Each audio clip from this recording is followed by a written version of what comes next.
Welcome, folks. I'm JABY, KOAY, joined by ACHARA, KIRK. What's up? The trend that everybody's talking about right now is Andrew Garfield and Tobey Maguire finally being able to talk about their experience with Spider-Man No Way Home. Andrew Garfield seems to be the one who's the most outspoken about it. He has an interview with E.T. as well as Variety, but E.T. is the one with the video interview, which is obviously more fun. I don't think we can show the entire thing, so this will probably be chopped up. It'll be a mix of watching the video and looking at the articles. Make sure you guys are subscribed, hit that bell icon, all notifications, and pretty please vote this up to let YouTube know you're enjoying what you're watching. Also, if you've got any links to articles that are related to something like this that you want us to look at, please feel free to drop it in the comments below. I'm so happy that I get to talk about it now. Like, first and foremost, I am a fan.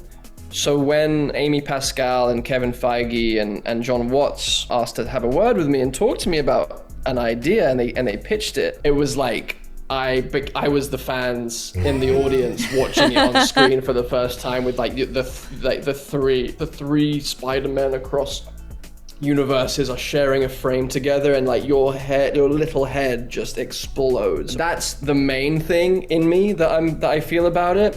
Yeah. And then the fact that I get to be one of those people wearing the suit next to my actual Spider-Man hero, Tobey Maguire, and the brilliant, incredibly talented, heartfelt, funny, good, sweet, perfect Spider-Man of Tom Holland, and then I get to be the middle brother. This is the thing I keep talking about, is that Andrew Garfield is like a true to the soul fan of Spider-Man. Like we mentioned before, he dressed up at Comic-Con and surprised everybody in his Spider-Man outfit. I think this is a big reason why so many people want to see him come back. There's so much passion around Andrew Garfield. Yeah. I mean, obviously with Tobey Maguire as well, but I think Andrew Garfield has a special kind of passion, a special kind of fan base, because he is also part of that fan base. Yeah. And it's not that often that you have someone who is both a huge fan and part of the franchise. Usually you have those people who are kind of like, I'm just an actor showing up, and they have no idea. Like, I was just watching an interview with Tobey Maguire and what's her name? Kristen Dunst, some English talk show. Kristen Dunst had never really, Tobey Maguire had read some. The interviewer was like, I've read like 150 issues of Spider-Man. I'm so happy that you guys are here. I don't want to freak you out here, but I know just about everything there is to know about Spider-Man, in particular the first 150 issues. Wow. After that, I get a bit fuzzy. I probably know more than both of you combined, and I'm proud of that fact. I've loved them all my life, but you don't have to know about them to be in the movies. So Andrew Garfield is part of that camp. You can see it in his face. And I get to be like in awe of my older brother and in full longing to protect my younger brother. And also there's something spiritual that kind of happened and happens. Archetypally, the character is so alone. The isolation, that's a big important part of the character in terms of the canon of Spider-Man. I think one of the reasons why I think it's so appealing to so many people around the world is that feeling of solitude that we can all, loneliness maybe is a better word, that we can all relate to as we are figuring out our giftedness, as we are figuring out our ordinariness and how that meets our extraordinariness. He's so heady, I love it. The loneliness that character feels archetypally, that he seems destined to feel all of his life, suddenly gets broken open, and these three guys who maybe felt very lonely in the universe before suddenly are aware that they're never alone, they never have been alone, and actually there is a brotherhood out there, and God knows how many more Spider-Man Peter Parkers there are out there to share in that support group with, because that's what it felt. It started to feel like a kind of like strange Peter Parker Spider-Man support group. And the beauty of that, like the beauty of what the writers crafted and what we all crafted together, of trying to, you know, to save our younger brother from the paths that we have trod. I found that deeply moving. Mentorship, like the theme of mentorship, and how these two people across the universe were the only ones that could really fully understand what this young man was going through. And we were just there to kind of support and have a lot of fun. And it was so much fun. I still can't believe it. It happened. You can't even say that. I love how he's just kind of getting really heady, because he is a legitimately very good actor. He's very serious about his craft, and I love how he's kind of breaking it down in a really deep way and getting into the emotions, what it means to be Spider-Man, and how he is traditionally a very solitary character. I love the way that he's approached it with this kind of brotherhood feeling, acting as if they're all brothers, which I guess they are. If you had the opportunity to meet a younger version of yourself, I suppose you would feel like, you know, an older sibling or maybe a parent. You know, I snuck into a theater on opening night and just watched God. Like with my baseball cap on and my mask, and just kind of like And in fact, I was actually with Tobey. Me and Tobey snuck into a theater Wow. together. No one knew we were there. It must be so much easier to do that now than ever before. Because like he was saying, you put on a mask. And at first my brain went,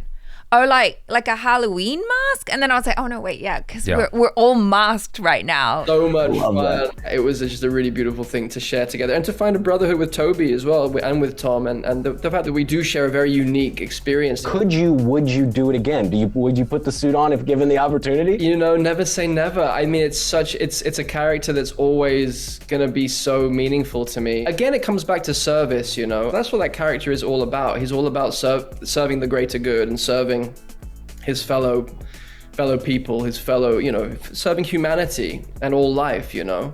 So if there's a way for me to continue to add to the legacy of that character in a way that feels like it's of service to an audience, of service to the themes, the themes that Stan Lee kind of, injected that character with. I'm open, of course. I'm very, very open. There you go. There it is.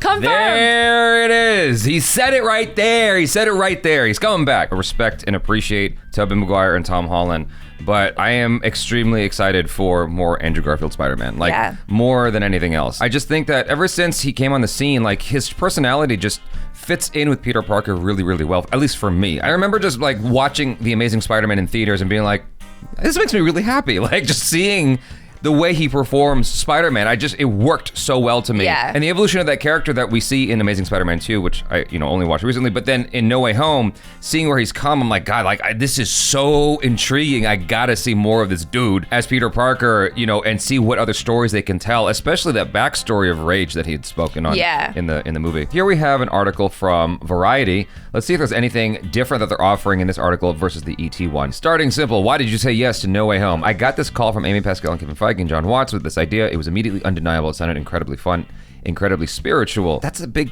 part of everything he's talking about is the spiritual aspect for him. I feel like that's like a huge thing for him, even with the, what he did with Tick Tick Boom and stuff. I feel like this whole spiritual aspect to character, he talks about archetype, it's all very important to his process. Trippy and thematically interesting on a base level. As a Spider-Man fan, just the idea of seeing 3 Spider-Men in the same frame was enough. They said, you played this character in your way. What would you want to explore if you had an opportunity? If you were dumped into this other universe and faced with this younger you and this older you, how will you respond? We talked about mentorship. We talked about a lot of brotherhood and what it is to be the older brother, younger brother, middle brother. There's also a thing of seeing someone you love walking down a path that you've already walked down and it doesn't lead the place where you ultimately meant to go. That character is isolated in his emotional experience and physical experience, but what happens when that aloneness gets blasted open and you come to realize that you've never been alone and there are other brothers going through the exact same thing. Aww. That's a big spiritual journey to go on. You and Tobey Maguire really did this. This wasn't a green screen set up in your driveway.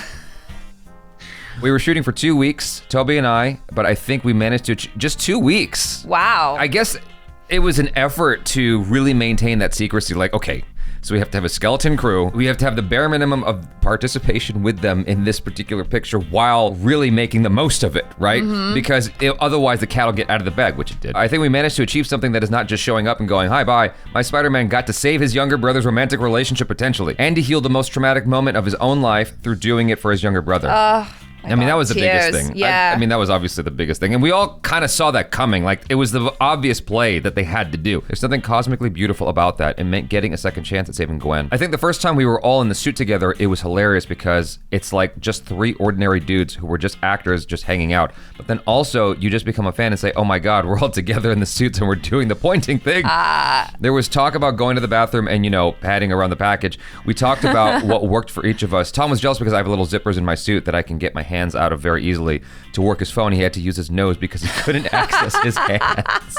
That's hilarious.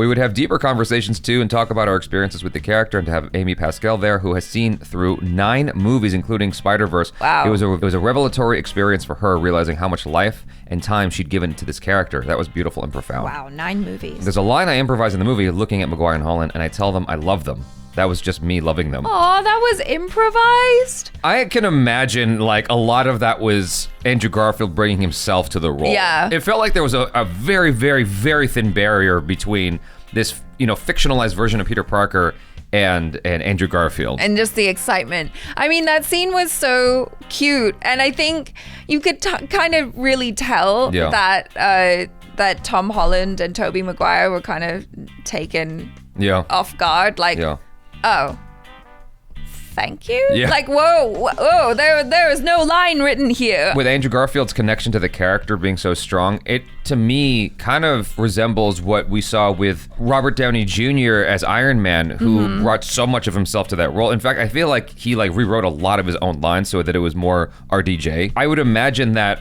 going forward, assuming the obvious, which is we're gonna have Andrew Garfield back, I feel like he's gonna bring a lot of his own stuff to that character, which he was kind of already doing, physically, but I feel like just all around, Sure. It seems like Kevin Feige is actually quite open to that as the conversation. That's how the conversation started. Like, where would you want to see this character go? He sounds like very collaborative. A lot of the conversation about the movie has been a sort of redemption for your Spider-Man narratively, commercially. How does that feel?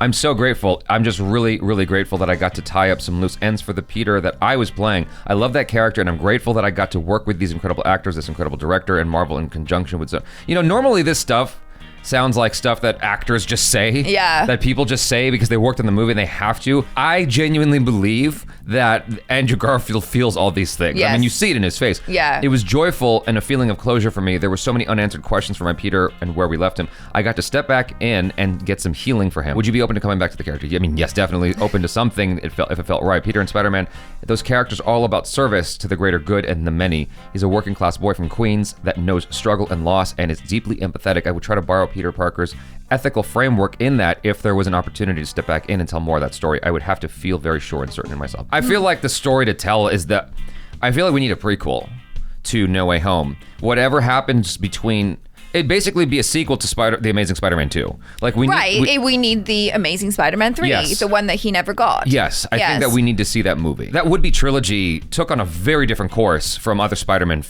at least from Tobey Maguire's Spider-Man. Like, MJ didn't die, you know what I mean? Yeah. And so I would love to see like that dark journey that he goes on and ultimately redemption, because by the time he comes into No Way Home, it seems like he's found himself again and he's much better than he was in the former days of having that rage. Right? I would love to see that journey into darkness and out. Sure. For him. You guys, thanks so much for hanging out. Hopefully you enjoyed that. And hit us with links in the comments below if there's anything else you want us to look at. I'm JABY KOAY. This is ACHARA KIRK. Peace out.